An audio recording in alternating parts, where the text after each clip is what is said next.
Last క్లాస్లో characteristics గురించి మాట్లాడుతున్నాను.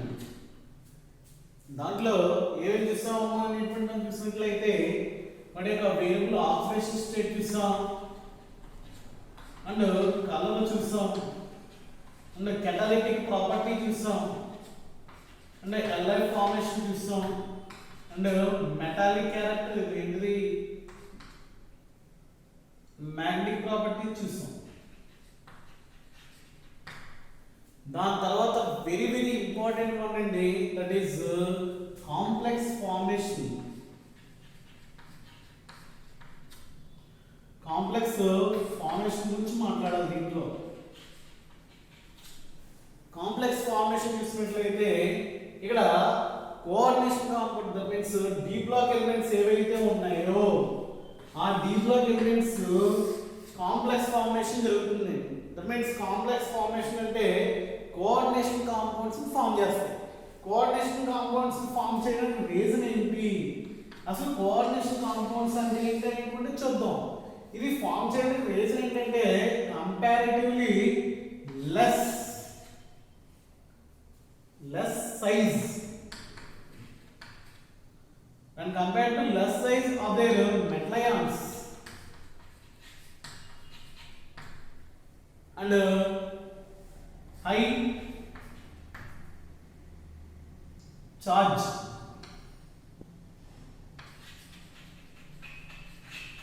and availability of d orbitals,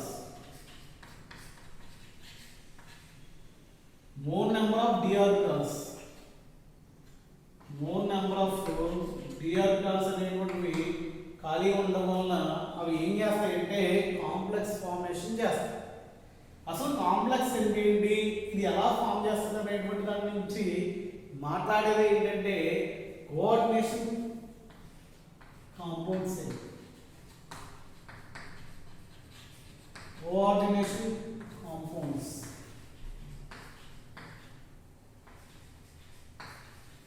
it is also termed as coordination compounds ని ఏమని చెప్తారంటే కాంప్లెక్స్ కాంపౌండ్స్ అని చెప్తారు. ఆ కోఆర్డినేషన్ కాంప్లెక్సెస్ అని కూడా అడుగుతారు. కోఆర్డినేషన్ కాంప్లెక్సెస్ కాంప్లెక్స్ మీన్స్ ఇక్కడ ఉన్నటువంటి మెటల్ అయాన్ అనేటువంటిది ఏదైతే ఉందో దాని దగ్గర ఇంకా మోర్ నెంబర్ ఆఫ్ ఆటమ్స్ కానీ మాలిక్యూల్స్ కానీ వచ్చి జాయిన్ అవుతాయి. అంటే ఫర్ సపోజ్ మీకు HCl ఉందనుకోండి, ఇది ఏంటి ఒక కాంపౌండ్ చిన్నది, ఇది ఎలా ఫామ్ అయింది H+Cl- తో ఫామ్ అయింది. ఇలా ఫామ్ అయిన వాటిని ఏమంటాం జనరల్ గా సింపుల్ కాంపౌండ్ అని చెప్తాం. But here it is that compound changes to complex means first of all bus complex ఉంటుంది. కాంప్లెక్స్ అంటే ఏంటి, సెవరల్ ఐటమ్స్ అనేటువంటివి అక్కడ మనం గ్యాదర్ అయినట్లయితే దాన్ని ఏమంటాం అంటే కాంప్లెక్స్ అని చెప్తాం. అంటే ఇక్కడ కాంప్లెక్స్ అనేటువంటిది ఏదైతే ఉందో ఎలా ఫామ్ అవుతుంది అంటే ఇక్కడ మెటల్ ఏదైతే ఉందో డి బ్లాక్ ఎలిమెంట్ సంబంధించినటువంటి ఒక మెటల్ తీసుకున్నాం. ఫస్ట్ సపోజ్ ఐరన్ తీసుకున్నాం. ఐరన్ అనేటువంటిది ఏం చేస్తుందంటే ఇంకా సెవరల్ ఎలిమెంట్స్ తో ఒక బల్క్ కాంపౌండ్ కింద ఫామ్ అవుతుంది. First of all there is a formation K4FeCl6n ఇలా ఉంది. ఇలా ఉన్నటువంటి స్ట్రక్చర్ ఏదైతే ఉందో దాన్ని ఏమంటామంటే మనం కాంప్లెక్స్ అని చెప్తాం. ఇలా ఉన్నట్లయితే దాన్ని ఏమంటామమ్మా కాంప్లెక్స్ అని చెప్తాం. ఇది కాంప్లెక్స్ అంటే ఇది కాంబినేషన్ గా ఉందండి. ఏది కాంబినేషన్ ఉంది, ఒక మెటల్ అయాన్ ఉంది, దాని చుట్టూ ఏమున్నాయి ఇక్కడ కొన్ని అయాన్స్ ఉన్నాయి ఆర్ మాలిక్యూల్స్ ఉన్నాయి. ఇలాగా అయాన్స్ ఆర్ మాలిక్యూల్స్ తో మనకి కంబైన్ అయ్యి గ్యాదర్ అయ్యి ఒక బల్క్ కాంపౌండ్ కింద ఫామ్ అయినట్లయితే దాన్ని ఏమంటామంటే కాంప్లెక్స్ అని చెప్తాం.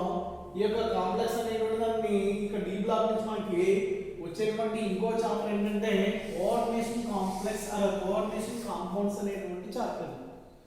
ఇక్కడ ఏంటిది, దీని యొక్క స్పెషల్ క్యారెక్టరిస్టిక్ అయినటువంటి కాంప్లెక్స్ ఫార్మేషన్ అనేటువంటి దాని నుంచి వచ్చింది. ఈ యొక్క కోఆర్డినేషన్ కాంపౌండ్స్ అనేటువంటి తెలుసుకోవాలంటే దాంట్లో మనకు మేజర్గా ఈ యొక్క విషయాలన్నీ కూడా తెలిసి ఉండాలి. ఇది ఇంట్రడక్షన్. మీకు ఈ యొక్క ఇంటర్ సెకండరీలో ఏం చేస్తాడంటే జస్ట్ పరిచయం చేసింది చేస్తాడు. అదే డిగ్రీలో మొత్తం వ్యాస్ట్గా ఉంటుందండి. అంటే మొత్తం డీప్ ఇన్ఫర్మేషన్ అనేటువంటి దీనికి సంబంధించి ఉంటుంది. ఇక్కడ దానికి ఓవరాల్గా సంబంధించి జస్ట్ అవుట్లుక్ ఏదైతుందో అది తీసుకుని రాస్తారండి. ఎందుకంటే ఇది 2 చాప్టర్లు. ఒకటి డిఎన్ఎఫ్ అని కోఆర్డినేషన్ కాంపౌండ్స్ కాంబినేషన్. ఇది ఇప్పుడు కోవిడ్ గురించి ఏం చేశాడు, డిఎన్ఎఫ్లో ఎఫ్లో తీసేసాడు మొత్తం. ఈ యొక్క కోఆర్డినేషన్ కాంపౌండ్లో మీన్స్ కోఆర్డినేషన్ కాంప్లెక్సెస్లో ఏం చేశాడంటే ఇంకా మినిమైజ్ చేయడం జరిగింది. మీకు ఆ మినిమైజ్ చేసింది తర్వాత ప్లేస్ ఏదో చూద్దాం.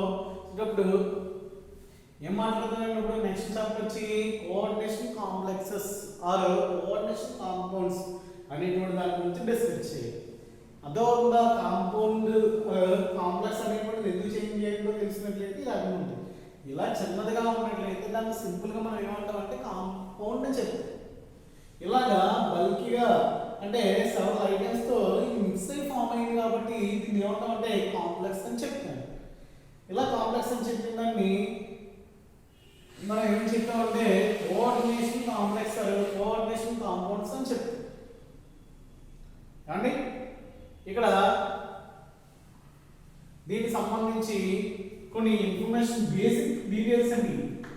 ఈ బేసిక్ డీటెయిల్స్ ఏదైతే వచ్చినట్లయితే ఈ చాప్టర్లో మీకు కొద్దిగా ముందుగా వెళ్ళడానికి అవకాశం ఉంటుంది. అవి ఏంటనేటువంటిది వన్ బై వన్ చూద్దాం.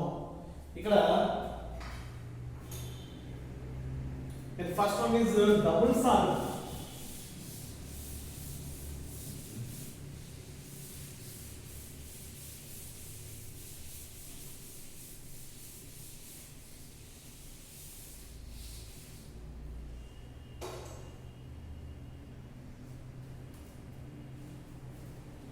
డబుల్ సాల్వ్ అంటే ఏమని చెప్తామంటే ఏదైనా ఒక సబ్స్టెన్స్ ని వాటర్ లో డిజాల్వ్ చేసినట్లయితే అది దాని యొక్క ప్రాపర్టీని చేంజ్ చేస్తుంది అనుకోండి, అటువంటి కాంపౌండ్ ఏదైతే ఉందో that is called double salt అని చెప్తాడు. The substance which is changed after dissolution in water its properties is called double salt. First suppose there is example that KCl MgCl2 ఉంది. MgCl2 6H2O ఉంది. ఈ compound ఏదైతే ఉందో ఇది water లో dissolve చేసినట్లయితే దాని యొక్క మొత్తం ప్రాపర్టీస్ అన్ని కూడా చేంజ్ అయిపోతాయి. ఇలా చేంజ్ అయిపోయినట్లయితే ఏదైతే మనకి ఆ కాంపౌండ్ ఉంటుందో దాన్ని ఏమంటామంటే డబుల్ సాల్ట్ అని చెప్తాం. తర్వాత coordination complex or compound. Coordination compound దేన్ని చెప్తామంటే ఇక్కడ ఏదైనా ఒక సబ్స్టెన్స్ అనేటువంటిది వాటర్ లో డిజాల్వ్ చేసినప్పుడు దీని డెఫినిషన్ చూసినట్లయితే a substance which is dissolved in water there is no change in its characteristics or properties. The type of substance is called coordination complex or compound. అంటే అర్థం ఏంటమ్మా, ఏదైనా ఒక కాంపౌండ్ ని దట్ మీన్స్ ఏదైనా ఒక సబ్స్టెన్స్ ని వాటర్ లో డిజాల్వ్ చేసినప్పుడు a substance which is dissolved in water a substance which is dissolved in water there is no change in its properties or retain its properties. అంటే దాని యొక్క properties లో ఎటువంటి చేంజ్ లేకుండా మనకు సబ్స్టెన్స్ ఉన్నట్లయితే ఆ యొక్క సబ్స్టెన్స్ ఏదైతే ఉందో దాన్ని ఏమంటామంటే ఇక్కడ కోఆర్డినేషన్ ఆర్ కాంప్లెక్స్ కాంపౌండ్ అని చెప్తాం. కోఆర్డినేషన్ కాంప్లెక్స్ ఆర్ కాంపౌండ్ అని చెప్తాం. ఇక్కడ ఇది వాటర్ అవ్వచ్చు ఆర్ ఎనీ సాల్వెంట్. వాటర్ అవ్వచ్చు అండి, లేకపోతే ఏదైనా సాల్వెంట్ లో అది డిజాల్వ్ చేసినట్లయితే దాని ప్రాపర్టీస్ ఏవైతే ఉన్నాయో అవి చేంజ్ అవ్వకుండా ఉండాలి. ఇది మెయిన్. ఇలా ఫామ్ అయినటువంటి కాంప్లెక్స్ ఏదైతే ఉందో దాన్ని ఏమంటారంటే coordination complex. Coordination means understanding. ఒక అండర్స్టాండింగ్ తో మనకి అది ఫామ్ అయ్యింది కాబట్టి ఎలా ఉంటుంది, మనం దేంట్లో డిజాల్వ్ చేసినా అది స్ట్రాంగ్ గా ఉంటుందండి, మారదు. దాని యొక్క క్యారెక్టరిస్టిక్స్ ప్రాపర్టీస్ ఏవైతే ఉన్నాయో అవి చేంజ్ అవ్వవు. ఇలా ఉన్నట్లయితే దాన్ని ఏమంటామంటే కోఆర్డినేషన్ కాంప్లెక్స్ కోఆర్డినేషన్ కాంపౌండ్ అని చెప్తాం. Then central of coordination compound. Central of coordination compound అంటే ఒక కోఆర్డినేషన్ కాంపౌండ్ తీసుకున్నప్పుడు దాంట్లో మెటల్ అయాన్ అనేటువంటిది సెంటర్ గా ఉన్నట్లయితే ఆ మెటల్ అయాన్ ఏదైతే ఉంటుందో that is called central of coordination compounds అని చెప్తాం. ఒక కోఆర్డినేషన్ కాంపౌండ్ లో first suppose there is a coordination compound that is K4Fe CH6 అని ఇది ఉంది. మన ఎగ్జాంపుల్ తీసుకున్నాం, మీకు అర్థమవుతుంది. ఇలా ఉంది.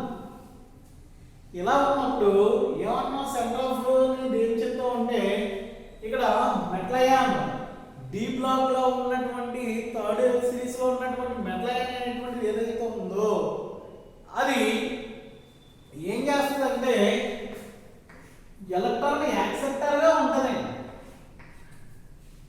ఎలక్ట్రాన్ పేరు యాక్సెప్టర్ గా ఉన్నట్లయితే అటువంటిది ఏదైతే ఉందో దాన్ని ఏమంటాం అంటే సెంటర్ ఆఫ్ కోఆర్డినేషన్ కాంపౌండ్ అని చెప్తాం. సెంటర్ ఆఫ్ కోఆర్డినేషన్ కాంపౌండ్ అని చెప్తాం. ఇది ఏం చేస్తుంది? అయాన్స్ నుంచి కానీ ఆర్ మాలిక్యూల్స్ నుంచి కానీ ఆర్ దాని నుంచి ఏం చేస్తుందంటే ఎలక్ట్రాన్ పేరుని యాక్సెప్ట్ చేస్తుంది. యాక్సెప్ట్ చేస్తుంది అంటే which is having positive charge, which is having positive charge species are called cations. ఏమంటామండి? క్యాటయాన్స్. అంటే సెంట్రల్ ఐటమ్ అనేది దీన్ని ఏం చెప్తాం?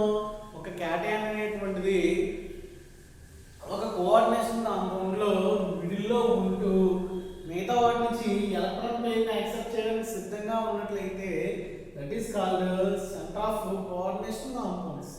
ఇది మనం డెఫినేషన్ వైజ్ లో మాట్లాడుకున్నట్లయితే the cation which is bonded with negatively charged species or neutral species, negatively charged species or neutral species which is capable, which is act as a electron pair acceptor.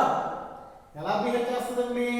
Electron pair acceptor లో behave చేస్తున్నట్లయితే దాన్ని ఏమంటామంటే centre of coordination ఇచ్చింది. Then very important definition అండి, that is లైగాన్. లైగాన్ అంటే the molecule or ions or atoms, the molecule or ions or atoms which is capable to donate pair of electrons to central metal atom. లైగాన్ అంటే ఏం చెప్తామమ్మా అంటే చూసినట్లయితే ఒక molecule అవ్వచ్చు are atom అవ్వచ్చు are ion అవ్వచ్చు. ఏం చేస్తుంది ఇది? which is capable to donate pair of electrons to that central atom. central atom కి ఎలక్ట్రాన్స్ డొనేట్ చేసేటువంటి ఎలక్ట్రాన్ పేర్ డొనేట్ చేసేటువంటి క్యాపబిలిటీ ఉన్నట్లయితే దాన్ని ఏమంటాం అంటే లైగాన్ అని చెప్తాం. ఏమని చెప్తామండి? లైగాన్. వెరీ ఇంపార్టెంట్ అండి లైగాన్. లైగాన్ means the species, that species means the atoms or ions or molecules which is capable to donate pair of electrons to the central of coordination compound is called ligand. అదవుతుంది. Ligand అంటే ఏంటి? దానికి ఒక electron junction అంటే ఒక electron pair donate చేసేటువంటి nature ఉన్నట్లయితే దేనికి డొనేట్ చేయాలి? సెంటర్ లో ఉన్నటువంటి దానికి డొనేట్ చేసినట్లయితే దాని అటువంటిది ఏదైతే ఉందో దాన్ని ఏమంటామంటే లైగాండ్ అని చెప్తాను. ఈ లైగాండ్ మళ్ళీ మనకి 3 టైప్స్ ఉంటాయి. ఇది ఏంటనేటువంటిది ఎన్ని చెప్పిన తర్వాత మాట్లాడతాం, ఎందుకంటే ఇది చాలా ఇంపార్టెంట్ టాపిక్, దీని గురించి మాట్లాడతాం. దెన్ కోఆర్డినేషన్ నెంబర్ అండి, ఇది కూడా చాలా ఇంపార్టెంట్. 2 మార్క్స్ వచ్చింది దీన్ని. కోఆర్డినేషన్ నెంబర్ అంటే the number of nearest particles neighbouring, the number of nearest neighbouring particles of a central atom or central ion. ఒక సెంట్రల్ అయాన్ కి దాని చుట్టూ ఎన్నైతే దగ్గరలో ఉంటాయో వాటిని ఏమంటామంటే కోఆర్డినేషన్ నెంబర్ అని చెప్తాం. The number of nearest neighbouring particles are ions are molecules to that central atom is called coordination number. Coordination number అంటే ఇది. నెక్స్ట్ వచ్చి కోఆర్డినేషన్ స్పీడ్. కోఆర్డినేషన్ స్పీడ్ అంటే దేన్ని కోఆర్డినేషన్ స్పీడ్ అని చెప్తాం అంటే లైగాండ్ మెటల్ ఆటమ్ ఒకదానికొకటి దగ్గరగా ఉంటాయి. ఇలా దగ్గరగా ఉన్నటువంటి దాన్ని దేన్ని ఇండికేట్ చేస్తామంటే ఇలా స్క్వేర్ బ్రాకెట్ లో ఇండికేట్ చేస్తాం. ఇలా స్క్వేర్ బ్రాకెట్ లో ఇండికేట్ చేసేటువంటిది ఏదైతే ఉందో ఆ స్క్వేర్ బ్రాకెట్ ఏమంటామంటే కోఆర్డినేషన్ స్పీడ్ అంటే చెప్తాం. Here in that coordination sphere what will happen? Here metal ion and ligands are combined to each other in that square box. That square box is called coordination sphere. Then ionic sphere. Ionic sphere means except coordination sphere in the remaining compound is called ionic sphere. ఒక compound లో coordination sphere కాకుండా remaining part ఏదైతే ఉందో దాన్ని ఏమంటామంటే ionic sphere అని చెప్తాను. Then last one very very important one, that is oxidation state. Oxidation state means after formation of the coordination compound the metal atom which is having numerical charge is called oxidation state. ఒక complex formation జరిగిన తర్వాత ఆ యొక్క complex లో ఉన్నటువంటి metal ion ఏదైతే ఉంటుందో ఆ మెటల్ అయాన్ కి ఉండేటువంటి న్యూమరికల్ చార్జ్ ఏదైతే ఉందో దాన్ని ఏమని చెప్తామంటే ఆక్సిడేషన్ స్టేట్ అని చెప్తాం. ఇక్కడ ఇవన్నీ ఒక కాంపౌండ్ తీసుకుని నేను ఎక్స్ప్లెయిన్ చేస్తానండి. ఏంటో కాంపౌండ్ అని చూసినట్లయితే ఇది అదేంటిది, ఇది ఫస్ట్ సపోజ్ మీకు ఈ యొక్క కాంపౌండ్ తీసుకుంటున్నాం.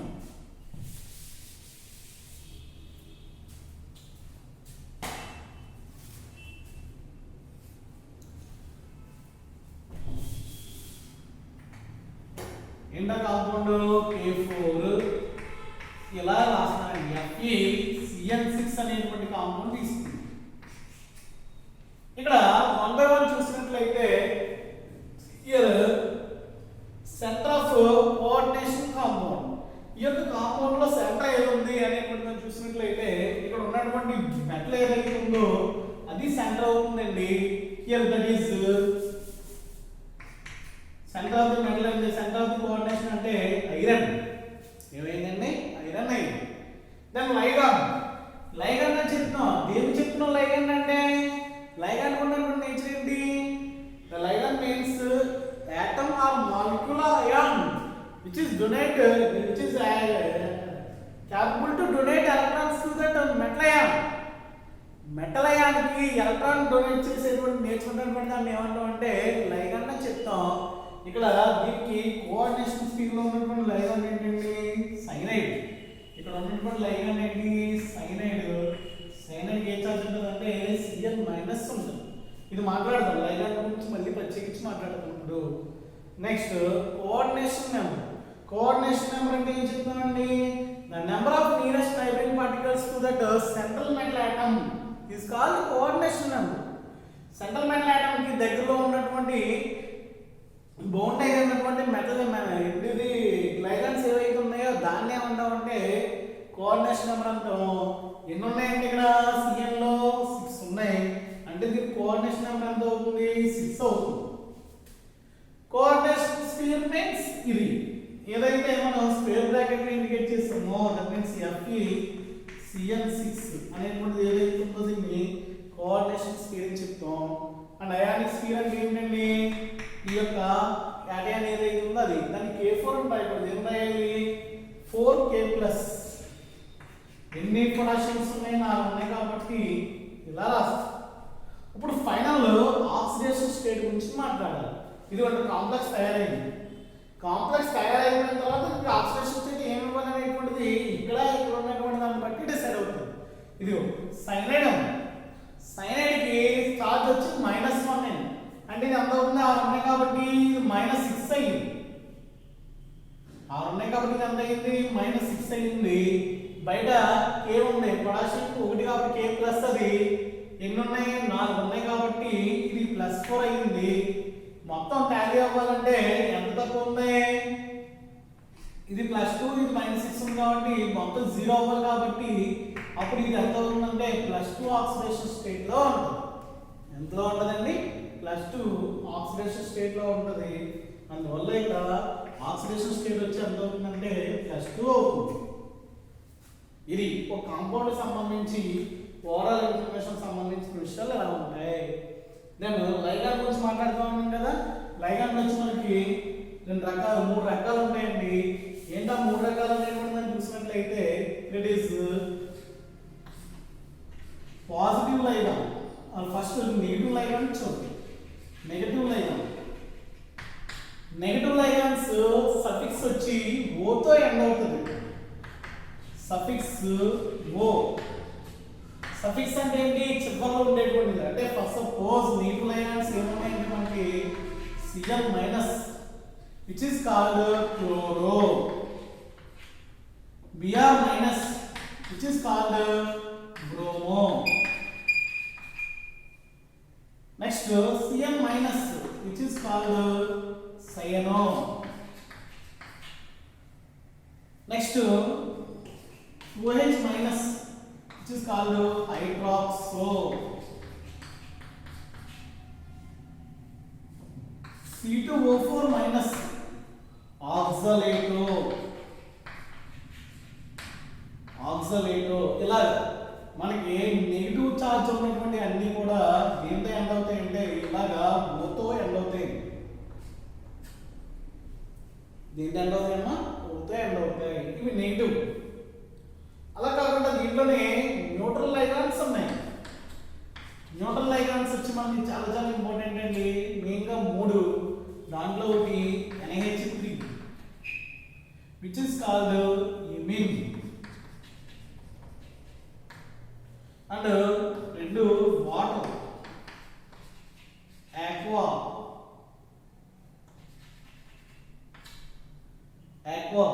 మూడోది NH CH2 NH2.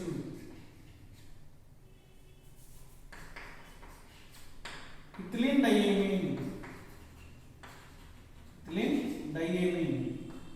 ఇది neutral ligand. And next positive ఉన్నాయి. రెండే పాజిటివ్ మెయిన్గా it is NO2 plus,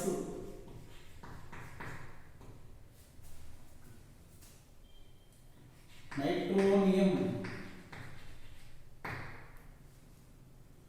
NO plus, నైట్రోసోనియం,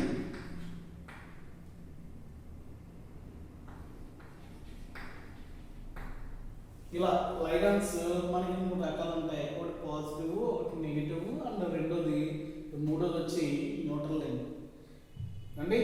positive అయితే ఇయం ఉంటాయి. ఇయం, నైట్రోసోనియం, నైట్రోనియం ఇలా ఇయంతో ఉన్నట్లయితే వాటిని ఏమంటామంటే పాజిటివ్ లైగాన్స్ అని చెప్తాం. నెగిటివ్ లైగాన్స్ వచ్చి ఓతో ఎండ్ అవుతాయి. న్యూట్రల్ వచ్చి మామూలుగానే అండి. ఈ బేసిక్ ఇష్యూస్ ఇవన్నీ కూడా దీన్ని బట్టి మిగతా చాలా కూడా డిపెండ్ అయి ఉంటుంది. ఇది మనకు తెలియాలి. ఇది తెలిస్తే ఈజీగా రన్ అవుతుంది.